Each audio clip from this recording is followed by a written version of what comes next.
This is Manju Kumari and welcome to beginning for learning. तो आज बहुत दिनों के बाद मैं वीडियो बना रही हूँ। इससे पहले जो हम बात कर रहे थे, आई थिंक हम पॉलिटिकल साइंस की वीडियो बना रहे थे, उसमें हम लोग सॉवरेंटी की जो थ्योरीज है हम पे बात कर रहे थे।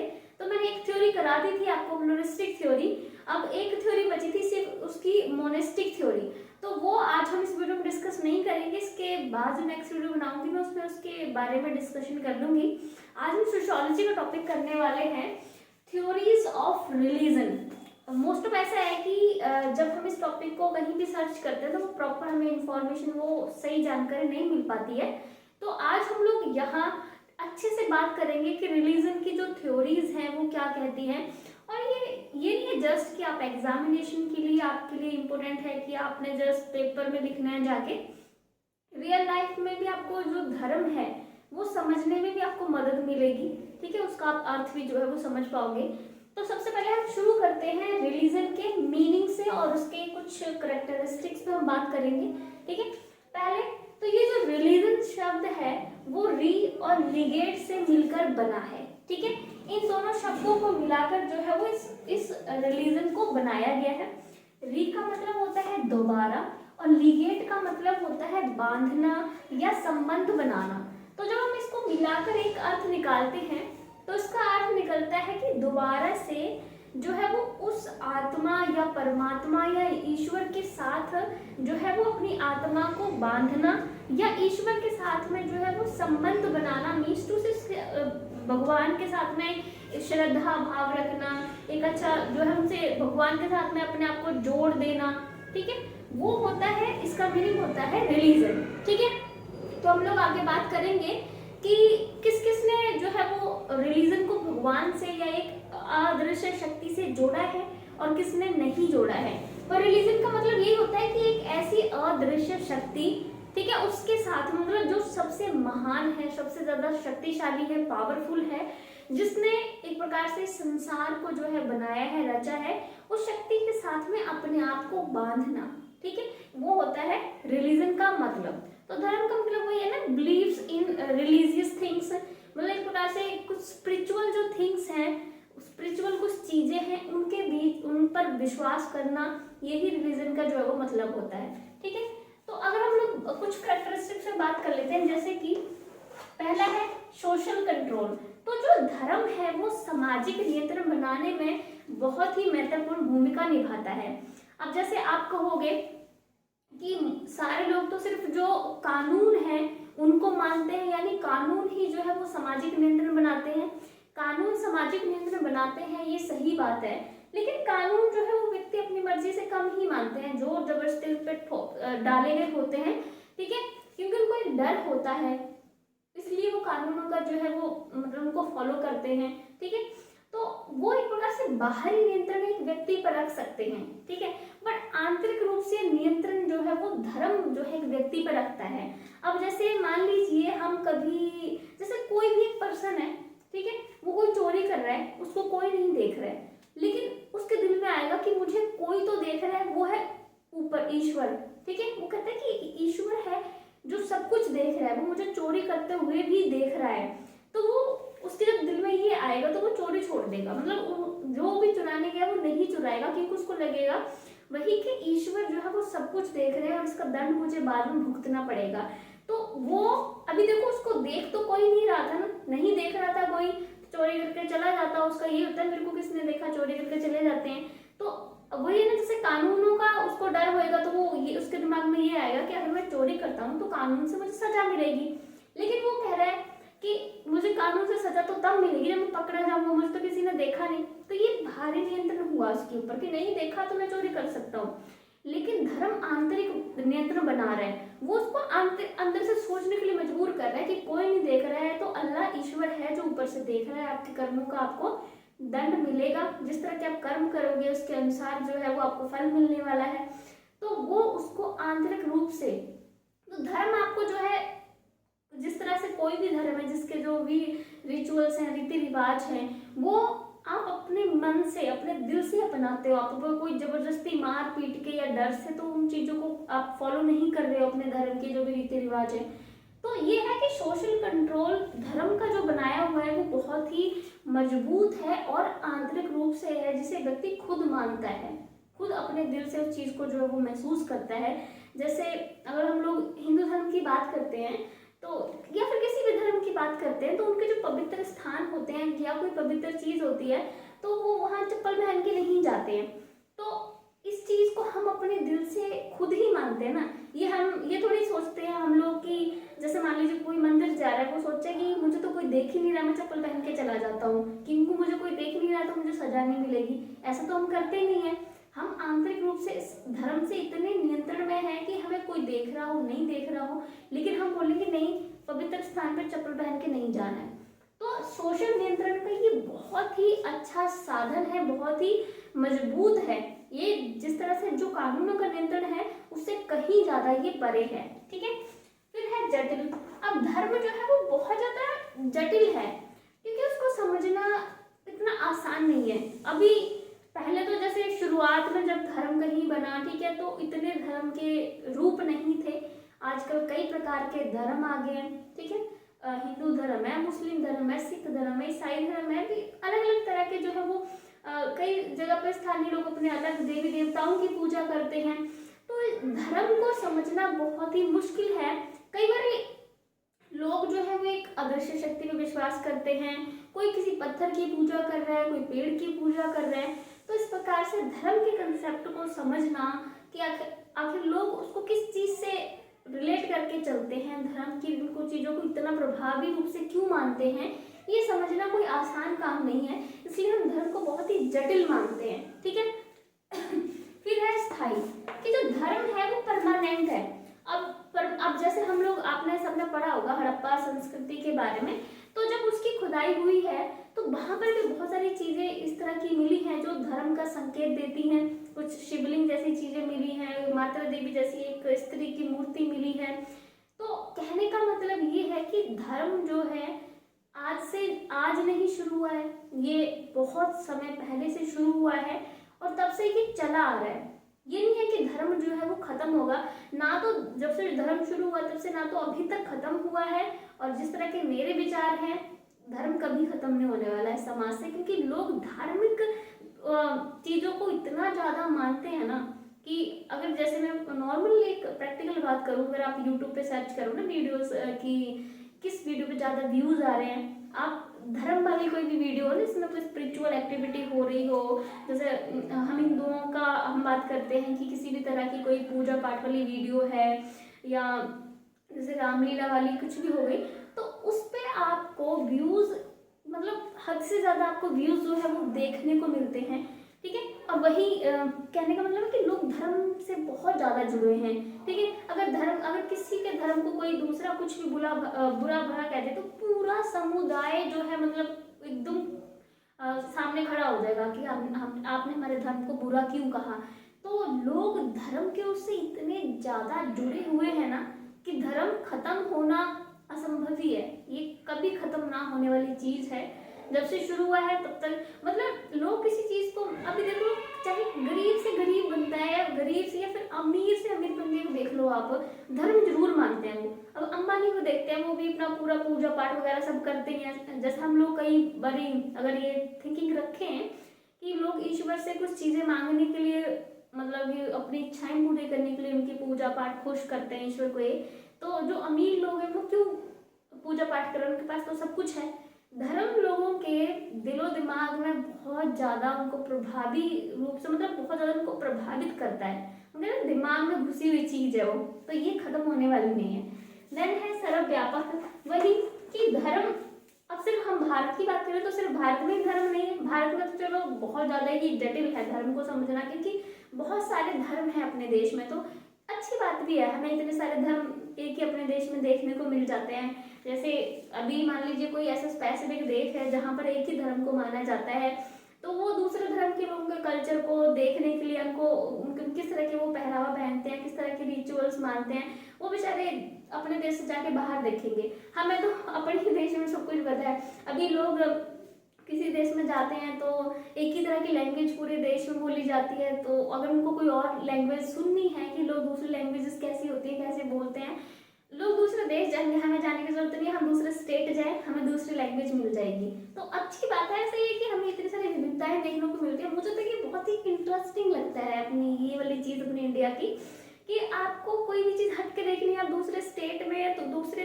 थोड़ा बहुत दूर अपने ही एरिया में चले जाओ, आपको अलग अलग चीज़ें देखने को मिल जाएंगी।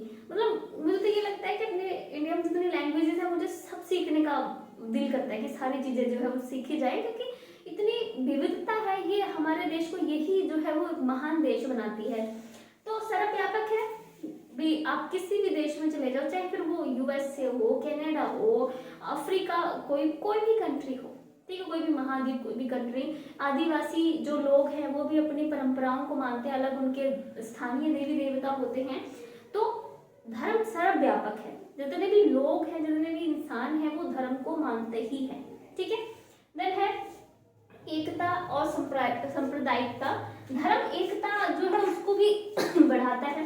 अब एक धर्म के लोगों में इतनी ज्यादा एकता होती है, जैसे मैंने आपको पहले ही बोला कि अगर किसी और धर्म के किसी भी एक व्यक्ति ने दूसरे धर्म के बारे में बुरा भला कह दिया, तो उसको उस गलत शब्द को जो है वो एक व्यक्ति पे बुरा भला नहीं माना जाएगा, पूरे धर्म के लोग उसको अपने ऊपर कहीं गलत बात उसको महसूस करेंगे कि हमें ये गलत बात कही गई है।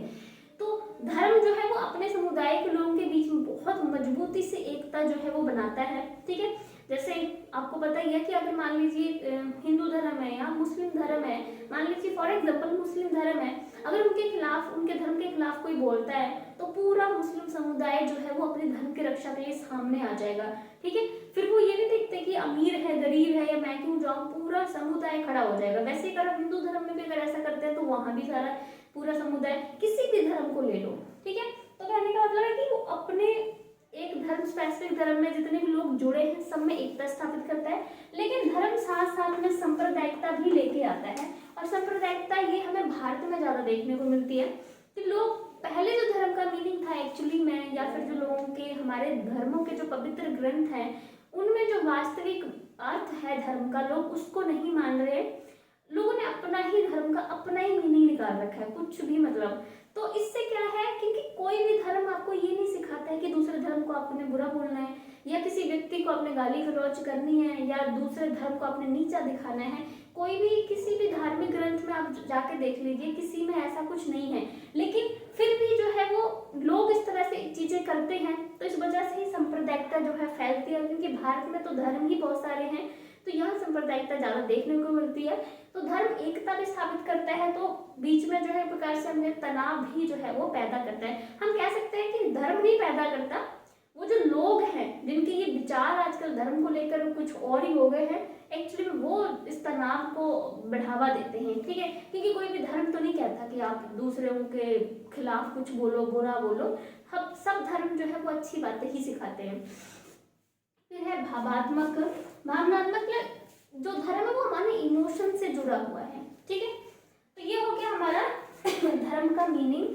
अब हम लोग मेनली उस चीज पर फोकस करेंगे जिसके लिए आज हमने ये वीडियो, इसकी हेडिंग भी लिखी है कि हम थ्योरीज से बात करने वाले हैं कि धर्म की क्या क्या थ्योरीज हैं। वहां से आपको और अच्छे से समझ में आएगा कि प्रारंभिक धर्म जो हमारा, जिस तरह से जब शुरू में धर्म बना, कैसे उत्पत्ति हुई, तो क्या विचार थे समाजशास्त्रियों के कि धर्म एक्चुअली में है क्या, उस पर हम लोग बात करने वाले हैं, ठीक है। तो सबसे पहले हम लोग बात करेंगे दुर्खिम के सिद्धांत पर, ठीक है। तो सबसे पहले हम लोग बात करने वाले हैं, सबसे पहले हम लोग बात कर लेते हैं दुर्खिम के बारे में। दुर्खिम ने 1912 में एक बुक लिखी थी जिसका नाम था the elementary forms of religious life, ठीक है। उसके उन्होंने 4 भाग किए। पहले भाग, ठीक है, दूसरा और तीसरा भाग एक साथ किया, फिर चौथा भाग। पहले भाग में उन्होंने धर्म की परिभाषा और धर्म की व्याख्या के बारे में उन्होंने बात की इस बुक में, ठीक है। ये मैं अभी आपको डिटेल में बताऊंगी कि इनके धार्मिक विचार क्या थे धर्म को लेकर।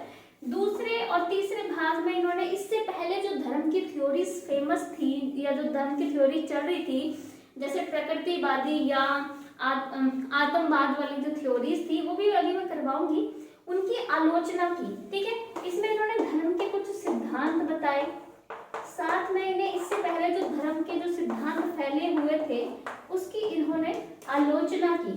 चौथे भाग में इन्होंने एक अलग ही धर्म की बात की, जिसको उन्होंने बताया कि ये प्रारंभिक धर्म था।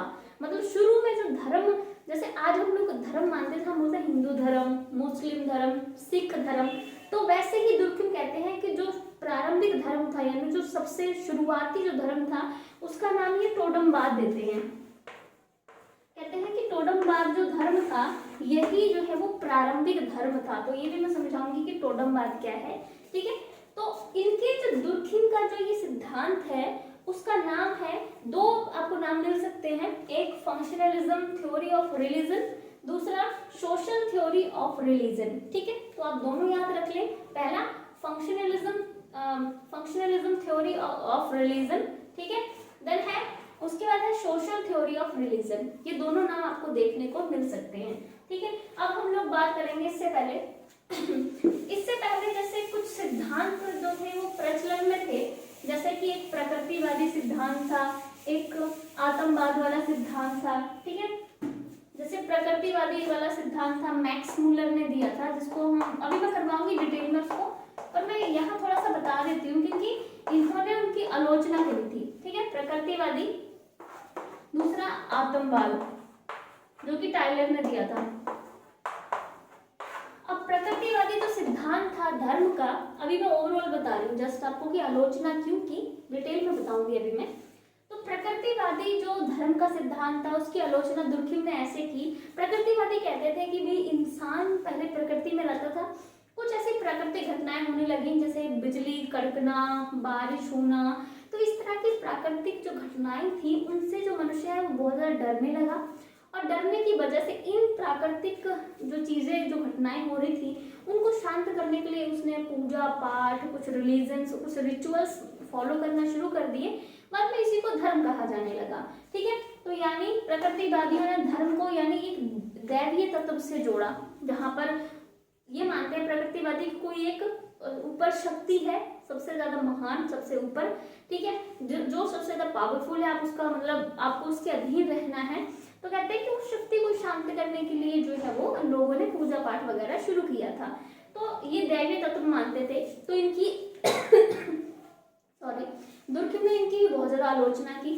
फिर आतंकवाद थ्योरी कहती है कि जो आत्मा है वही एक्चुअली में जो है वो धर्म है, ठीक है। ये धर्म को आत्मा से जोड़कर जो है वो देखते थे, ठीक है। तो इनकी आलोचना भी उन्होंने दुर्कheim ने बड़े पैमाने पे की, धर्म कोई आत्मा से संबंधित चीज नहीं है, ठीक है। तो इनकी जो है वो इन्होंने जो बात की, ये धर्म में दैवीय तत्व ढूंढ रहे थे कि कोई, जैसे आज भी हम धर्म का अर्थ जो है वो ईश्वर से या दैवीय तत्व से ही लेते हैं। जैसे ही हमारे दिमाग में धर्म आता है, हमारे दिमाग में सबसे पहला आता ईश्वर, भगवान, अल्लाह, ठीक है। हम धर्म को देवताओं से, देवी देवताओं से, एक पावरफुल जो अदृश्य शक्ति है उससे जोड़कर ही देखते हैं। हम धर्म का कोई अलग मीनिंग नहीं लेते, ठीक है। तो वही वाली चीज है, जो प्रकृतिवादी थे या आतंकवादी थे, वो धर्म का अर्थ जो है वो दैवीय तत्वों से ले रहे थे, उसमें वो एक अल्लाह ईश्वर को ढूंढने की बात कर रहे थे।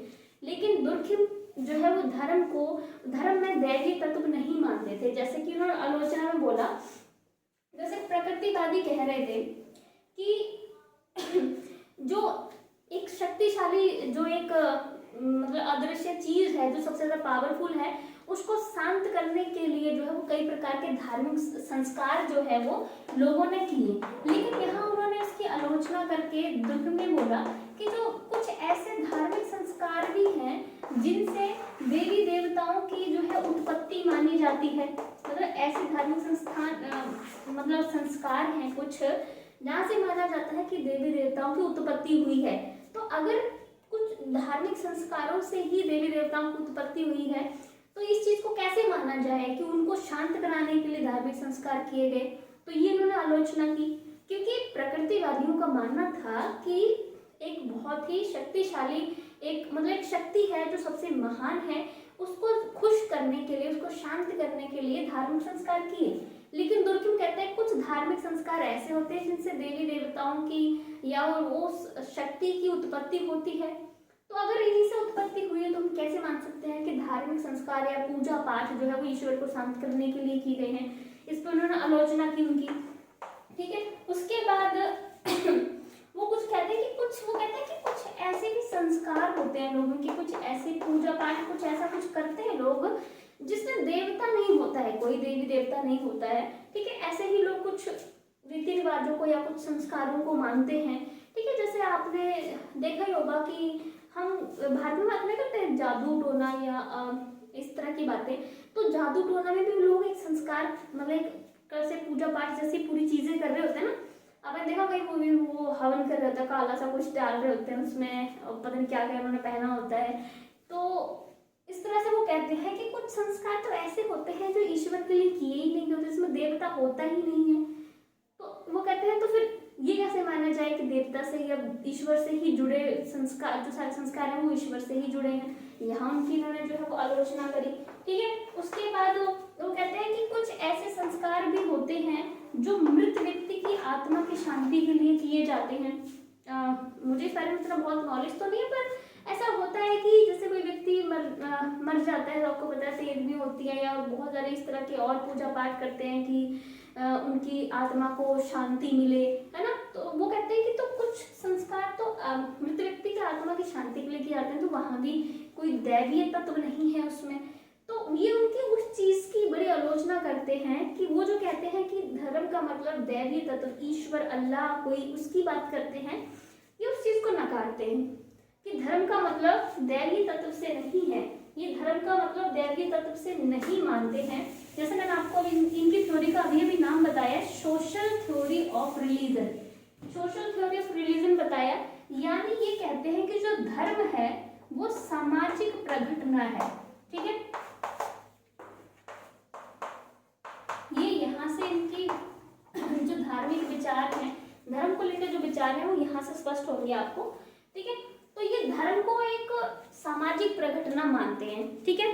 यानी ये कहते हैं कि जो धर्म है वो, एक मिनट मैंने गलत लिख दिया यहाँ पर, वो धर्म को सामाजिक प्रघटना मानते हैं, ठीक है। वो कहते हैं कि जो धर्म है वो समाज ने बनाया है, ठीक है। धर्म जो है वो समाज ने बनाया है, इसलिए कहते हैं समाज ही ईश्वर है, ठीक है। और समाज ही जो है वो नर्क और स्वर्ग सब कुछ जो है वो कहते हैं कि समाज ही है। समाज कहते हैं कि जो धार्मिक जो संस्कार, जो गतिविधियां हैं, ऐसा कहते हैं कि धर्म जो है, धर्म का मतलब है सामाजिक घटनाएं, समाज में जो हम क्रियाकलाप कर रहे हैं उसको ही इन्होंने धर्म माना है। तो ये कहते हैं इसलिए समाज ही ईश्वर है, ठीक है, वही स्वर्ग है, वही नर्क है, ठीक है। तो इस प्रकार से ये कहते हैं कि समाज ही धर्म है, उन्होंने समाज को ही धर्म माना है, ठीक है। तो ये इनके विचार हैं, कहते हैं कि जो धर्म है वो समाज ने उत्पन्न किया, तो समाज को ही सब कुछ मानते हैं कि समाज ही ईश्वर है, समाज ही धर्म है, समाज ही जो है वो स्वर्ग है, ठीक है। तो यहाँ पर हम इनके दो तत्वों की और बात करेंगे। इन्होंने दो तत्व दिए कि जो दो सामाजिक तत्व होते हैं, ठीक है। एक होते हैं साधारण, मतलब समाज में कहते हैं कि एक चीजें होती है जो साधारण होती है, दूसरी चीजें होती हैं जो पवित्र होती हैं समाज में, ठीक है। तो कहते हैं कि जो साधारण चीजें होती हैं, आपको पता है साधारण चीजों को लोग इतनी कोई वैल्यू नहीं देते या उनकी इतनी सुरक्षा देखभाल नहीं करते। वो कहते हैं दूसरी चीजें होती हैं पवित्र, तो उन पवित्र चीजों की लोग बहुत मतलब कि रक्षा करते हैं, उनको बहुत अच्छे से उनकी देखभाल करते हैं।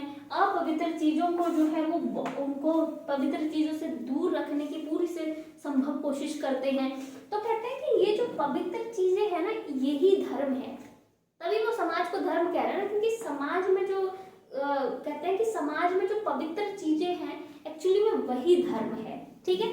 जैसे फॉर एग्जाम्पल हम किसी कोई पेड़ है उसको हम पवित्र मानते हैं, या फिर हमने कोई मूर्ति रखी है, मान लीजिए, ठीक है, हमने कोई मूर्ति रखी है, हम उसको बहुत ही पवित्र मानते हैं। तो हम कोई भी अपवित्र चीज उस मूर्ति तक नहीं जाने देते कि चप्पल हमने उस मूर्ति के पास नहीं जाने देनी है, कोई गंदगी वाली चीज आप उस चीज वहां नहीं रखने दोगे। तो वो ये कहते हैं कि ये जो पवित्र चीजें समाज में जिनको लोग पवित्र मानते हैं और जिस तरह से उनकी रक्षा करते हैं, उनको अपवित्र चीजों से दूर रखते हैं, कहते हैं एक्चुअली में ये पवित्र चीजें ही जो है वो धर्म है, यही जो है वो लोगों का एक्चुअली में धर्म है, ठीक है। जैसे ये समाज में ये कहते हैं कि समाज ही धर्म है, तो कहते हैं कि समाज की सेवा करना ही, ठीक है, सामाजिक सेवा ही कहते हैं कि वास्तविक धर्म है। वास्तविक धर्म का मतलब कहते हैं, जैसे अभी हम लोग आज भी कई लोग धर्म का मतलब मूर्ति पूजा चढ़ावा ये सब मानते हैं, लेकिन कई लोग कुछ ऐसे होते हैं जो धर्म का मतलब जो है वो लोगों की सेवा करना, उनकी हेल्प करना, दूसरों की मदद करना, वो इसको धर्म मानते हैं कि धर्म का वास्तविक मतलब है लोगों की हेल्प करना। तो दुर्खिम भी यही मानते थे, कहते हैं सामाजिक सेवा, लोगों की मदद करना, हेल्प करना, यही वास्तविक धर्म है, यही स्वर्ग है, ठीक है। बाकी कहते हैं कि समाज को जो है वो हानि पहुंचाना ये अधर्म है, पाप है, ठीक है, हानि पहुंचाना जो है अधर्म है, पाप है, और इसको उन्होंने नर्क माना है, ठीक है। हमारे नर्क स्वर्ग की कंसेप्ट इस तरह से बनाए गए हैं। बचपन में हम कहते हैं कि स्वर्ग यहाँ नहीं, पृथ्वी पर नहीं, कहीं और बाहर है, जब बहुत कुछ अच्छा होगा, सब कुछ अच्छा होगा, वो स्वर्ग। लेकिन कहते हैं समाज की सेवा करना ही स्वर्ग है और वही वास्तविक धर्म है। मूर्ति पूजा करना, ये चढ़ावे वगैरह चढ़ाना, ये धर्म नहीं है। लोगों की हेल्प करना, मदद करना, यही जो है वो वास्तविक धर्म है, ठीक है। तो जैसे अभी मैंने आपको ये भी बताया साथ में कि ये समाज को धर्म मान रहे हैं। दूसरा जो आपको मैंने पवित्र चीजों को बताया, कहते हैं पवित्र चीजों की बहुत ही रक्षा करते हैं, अपवित्र चीजों से दूर रखते हैं, और बाद में ये सारे संस्कार ही धीरे धीरे जो है वो धर्म का रूप लेते गए और इसे धर्म माने जाने लगा, ठीक है। अब हम लोग टोटम बात के बारे में बात कर लेते हैं कि क्या है। तो अगर हम लोग इनके दुर्खिम के टोटमवाद की बात करें, तो टोटमवाद का मतलब होता है किसी तरह का कोई प्रतीक या चिन्ह, ठीक है, या कोई चिन्ह हो सकता है या मतलब कोई प्रतीक हो सकता है। तो वो जो है वो सजीव भी हो सकता है, निर्जीव भी हो सकता है, यानी कोई जीवित चीज भी हो सकती है और कोई वो निर्जीव चीज भी हो सकती है। जैसे फॉर एग्जाम्पल हमारे देश में बहुत सारे धर्म हैं, तो अलग अलग धर्म के अलग अलग अपने प्रतीक हैं, कुछ चिन्ह हैं, ठीक है। जैसे हिंदू धर्म का हम वो ओम मानते हैं, ठीक है, और हम मुस्लिम धर्म में जैसे वो 786 कुछ आई थिंक इनका पवित्र नंबर है, ठीक है। और जैसे वो क्रॉस का निशान जो है वो क्रिश्चियन धर्म में माना जाता है। तो टोटमवाद का मतलब यही है किसी तरह के चिन्ह और प्रतीक जो है वो सजीव भी हो सकते हैं, निर्जीव भी हो सकते हैं। जैसे सजीव में हिंदू धर्म जो है उसमें वो गाय को अति पवित्र मानते हैं, या कुछ पेड़ पौधों की पूजा की जाती है, जैसे पीपल का पेड़ है, केले का पेड़ है ना, इस तरह के। तो पेड़ पौधे भी हो सकते हैं, कोई जीवित चीजें भी हो सकती है। जैसे मुस्लिम धर्म में आपको पता है कि वो सूअर को एक पवित्र अपना जो है वो जीव मानते हैं, जैसे हिंदू गाय को मानते हैं, ठीक है। तो ये है टोटमवाद का मतलब ही यही है कि कुछ प्रतीक या चिन्ह जो कि निर्जीव और सजीव, जैसे एग्जाम्पल से समझ आ गया होगा आपको, हो सकते हैं। टोटमवाद का मतलब इस तरह के धर्म के प्रतीक हैं, ठीक है। तो टोटमवाद इसी को उन्होंने प्रारंभिक रूप जो है वो धर्म कहा है, कि शुरू में जो सबसे पहले जो धर्म बना या आया उसका नाम टोटमवाद था, ठीक है। और टोटमवाद में क्या होता था कि लोग कई तरह के कुछ प्रतीकों को, चिन्हों को जो है वो बहुत पवित्र मानते थे, उसको अपने हाथों पे गुदवाते थे, घरों पे करवाते थे और उसी की पूजा करते थे, उसके कई संस्कार करते। जैसे फॉर एग्जाम्पल आपको पता ही है ना, जैसे हम लोग कोई पवित्र काम कर रहे होते हैं, इस तरह का ओम बनवा देते हैं उस पे, या फिर मुस्लिम लोग भी वो साइन बनवा देते हैं ना, क्योंकि हम उसको पवित्र मानते हैं। तो दुर्खिम भी यही कहते हैं कि टोटमवाद जो धर्म था, जो सबसे पहले आया, ये सबसे प्राचीन धर्म है, सबसे पहला रूप यही है धर्म का। इसमें कुछ प्रतीक चिन्हों को लोग बहुत पवित्र मानते थे, उनकी पूजा पाठ करते थे, अपने जैसे हाथों वगैरह पे गुदवाना, घरों पे छपवा देना, मतलब पवित्र उसको मानते थे वो, ठीक है। ये टोटमवाद था, टोटमवाद का मतलब था। तो ये टोटमवाद वो कहाँ से शुरुआत मानते हैं, वो ऑस्ट्रेलिया से मानते हैं। वो ऑस्ट्रेलिया गए थे अपने रिसर्च वगैरह के लिए, वहां पर एक जाति थी, उसका नाम था अरुंटा जनजाति, ठीक है, अरुंटा जनजाति। इन्होंने देखा कि ये अरुंटा जनजाति वाले लोग थे, वो कुछ संस्कारों, जो भी जिस तरह के हम पूजा पाठ ये सब कुछ करते हैं, वो समूह में करते थे। उन्होंने अलग अलग अपने समूह बना रखे थे, क्योंकि वो समूह में जो है वो एक प्रकार से शक्ति महसूस करते थे, जिसको सामाजिक प्रतिनिधित्व भी कहा गया है, ठीक है। वो भी आप याद रख सकते हैं, सामाजिक प्रतिनिधित्व, ठीक है। यानी ये कोई भी संस्कार करते थे तो उसको मतलब समूह में करते थे, ठीक है, क्योंकि इनको समूह में करने पर एक शक्ति आती है हमारे अंदर, ठीक है। तो इन्होंने क्या कर रखा था कि इन जनजाति ने काफी जो है वो कबीले बांट रखे थे, ठीक है, मतलब कबीलों में बांट रखे, जैसे मान लीजिए 5-6 कबीले थे तो हर कबीले ने अपना एक पवित्र जो है चिन्ह जो है वो चुन रखा था और वो उस चिन्ह को बहुत ही पवित्र मानते थे, उसकी पूजा पाठ करते थे, ठीक है। तो इसी को बाद में कहते हैं कि इन पवित्र चिन्हों को ही पूजा पाठ वगैरह सब कुछ किया जाने लगा। बाद में यही जो है वो अलग अलग धर्मों के नाम से जाने लगे और इसको ही इन्होंने कहा है कि इन पवित्र चिन्हों से धर्म की शुरुआत हुई थी, सबसे प्राचीन धर्म है ये, ठीक है। जैसे फॉर एग्जाम्पल अभी हम लोग भी तो अपने अलग अलग धर्म हैं, तो अलग अलग धार्मिक चिन्ह हम लोगों ने बना रखे हैं, तो वैसे ही यहाँ कबीलों के हर कबीले के अपना एक पवित्र जो है उनका चिन्ह था, ठीक है। और ये उस पवित्र चिन्ह को किसी तरह का नुकसान नहीं पहुंचाना चाहते थे। अगर सजीव होता तो ये उसका शिकार नहीं कर सकते थे, उसको मारते नहीं थे, ठीक है। हमारे इधर भी जैसे गाय है तो गाय को मारना पाप माना जाता है, ठीक है। तो ये जो है टोडमवाद का मतलब था कि प्रारंभिक धर्म, इन्होंने बोला है प्रारंभिक धर्म का मतलब शुरू का जो धर्म था वो इस तरह से शुरू हुआ था, ये धर्म जो है वो सबसे पुराना धर्म है, ठीक है। तो ये हम लोगों ने बात की। एक बार हम थोड़ा सा ना मैं इसका आपको शॉर्ट में ओवरऑल बता देती हूँ कि एक्चुअली में दुर्खिम धर्म के बारे में कहना क्या चाहते थे। दुर्खिम कहना चाहते थे कि इससे पहले जो सिद्धांत फैले हुए थे जिसमें लोग धर्म को जो है एक ईश्वर से जोड़ते थे, कि धर्म का मतलब है एक बहुत ही शक्तिशाली मतलब एक तत्व है जिसको शांत करने के लिए या उसको खुश करने के लिए जो है वो हम ये सारे संस्कार कर रहे हैं, ठीक है। यानी धर्म का मतलब वो एक शक्तिशाली जो तत्व है उसकी पूजा पाठ करना, ये धर्म का मतलब लेते थे। लेकिन दुर्खिम ने इसको गलत ठहराया। उन्होंने बोला कि समाज ने ही धर्म को बनाया है, तो समाज ही ईश्वर है, वही धर्म है, सब कुछ जो है वो नर्क स्वर्ग सब कुछ समाज है।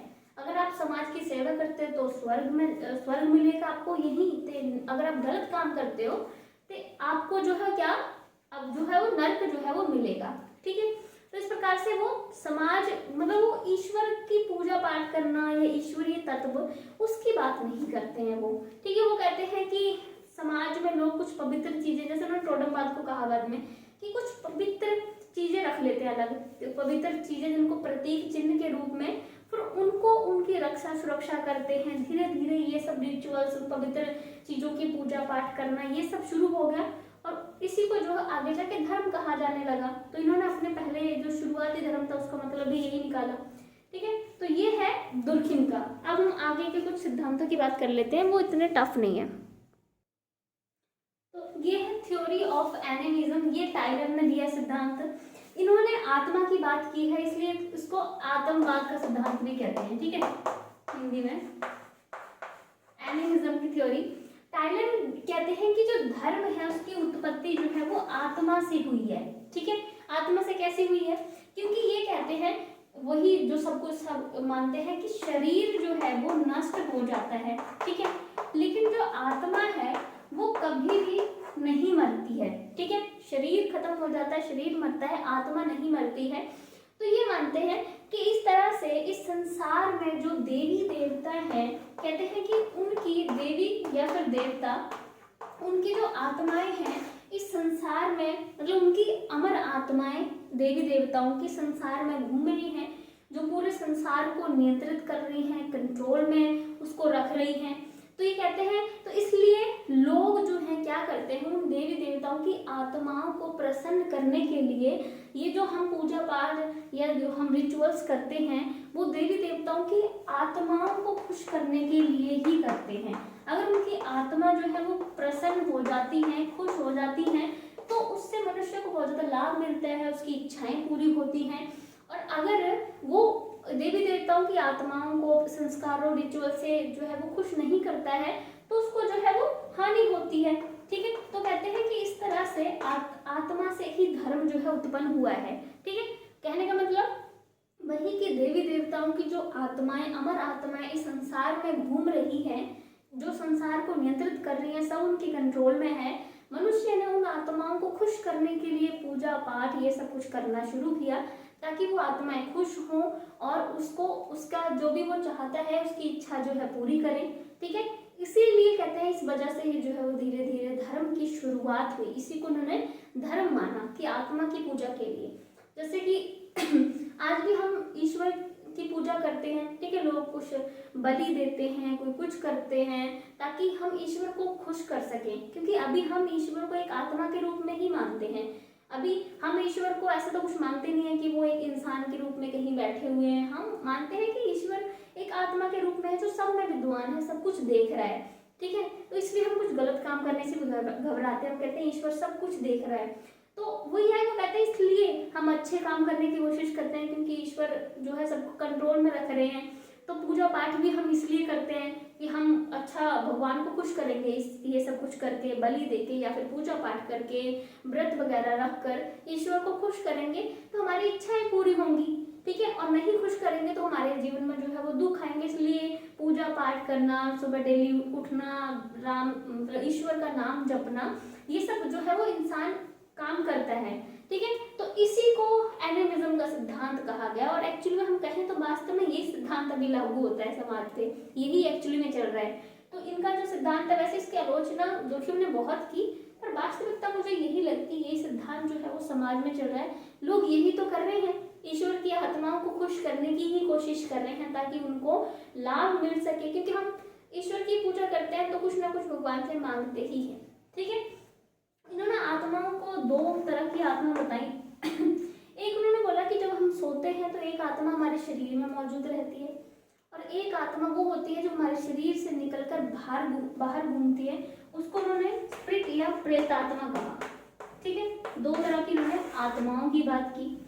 इससे कोई बहुत ज्यादा इनके विचार नहीं उभर के आए। मेनली इनके विचार ये हैं कि कहते हैं धर्म की शुरुआत आत्मा की पूजा से हुई, क्योंकि आत्माओं, ईश्वर की आत्माओं को खुश करना था ताकि हमें लाभ हो सके। यही से जो है वो धर्म की शुरुआत हुई और यही धर्म है। ये है टाइलर का सिद्धांत, ठीक है। अब हम प्रकृतिवादी सिद्धांत की बात करेंगे। तो प्रकृति थ्योरी ऑफ नेचुरलिज्म, हिंदी में हम इसको बोलते हैं प्रकृतिवाद का सिद्धांत। ये मैक्स मुलर ने दिया है। इस सिद्धांत में क्या है, ये तो मैंने आपको पहले ही बताया। इस सिद्धांत में मेन ये था कि मैक्स मुलर कहते हैं कि प्रकृति में कुछ ऐसी घटनाएं होने लगी, जैसे कि बारिश होना या फिर बादल गरजना, बिजली कड़कना, इस तरह की कुछ घटनाएं जो होने लगी, इससे इंसान चकित होने लगा, वो इससे डरने लगा। तो उसके दिमाग में आया कि भी इस चीज़ों को मतलब कि शांत किया जाए, इसलिए उसने पूजा पाठ रिचुअल शुरू किए ताकि इन चीज़ों को शांत किया जा सके।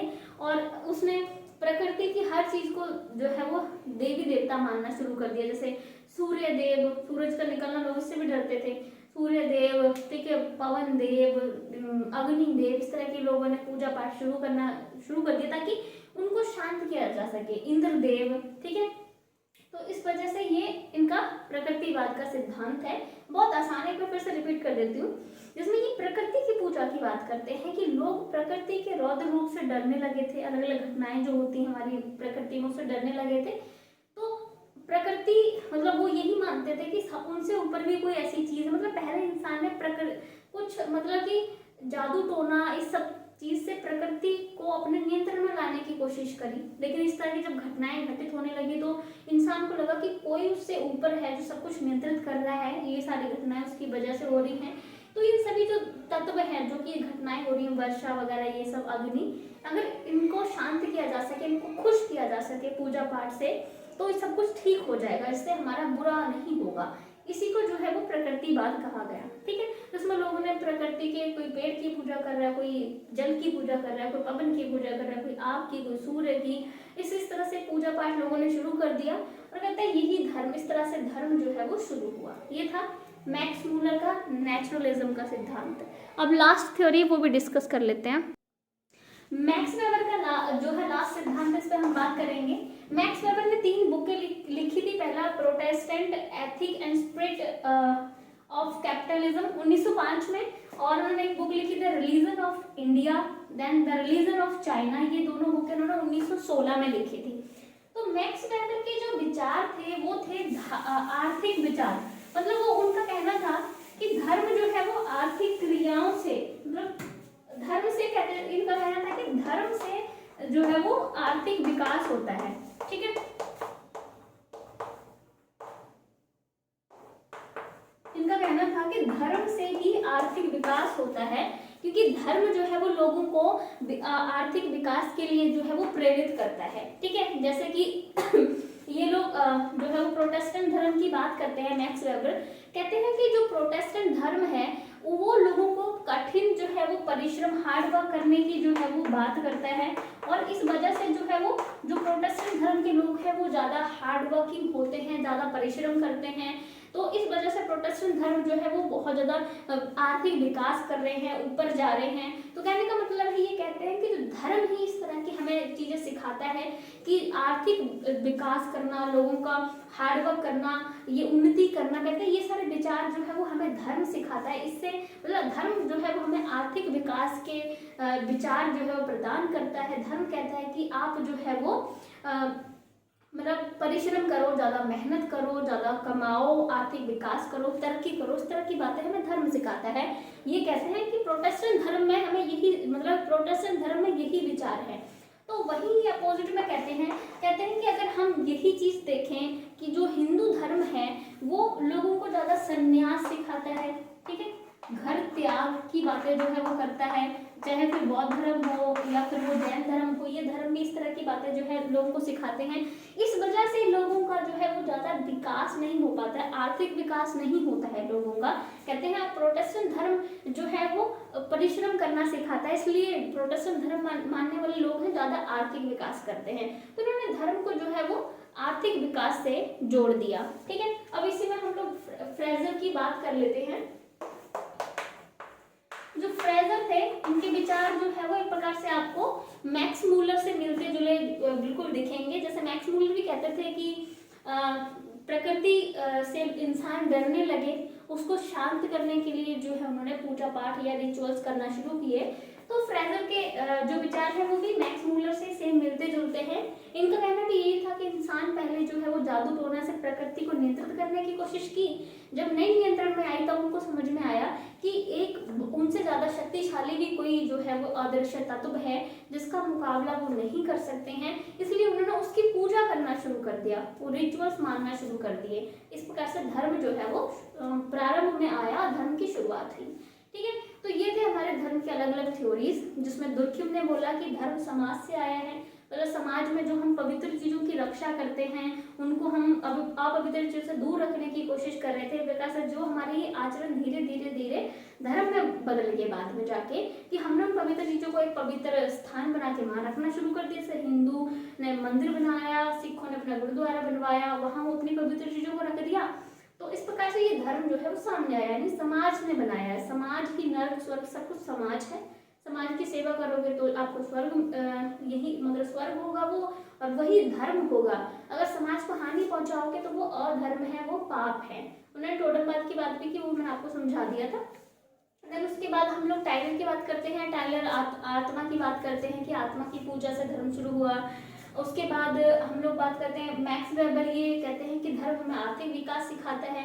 मैक्स मूलर कहते हैं कि प्रकृति से डर के उसकी पूजा करना इंसान ने शुरू किया, और इस प्रकार से धर्म का जो है उद्भव हुआ। ठीक है, तो ये आपको सारी थ्योरीज मैंने करवा दी। नेक्स्ट वीडियो में जो हम लोग अपने पॉलिटिकल साइंस का जो टॉपिक है मोनिस्टिक थ्योरी वो पूरा करेंगे, और सोशियोलॉजी का कोई भी एक टॉपिक जो है उस पर डिस्कशन करेंगे। अगर आपको ये वीडियो अच्छा लगता है तो लाइक शेयर सब्सक्राइब जरूर करें। धन्यवाद।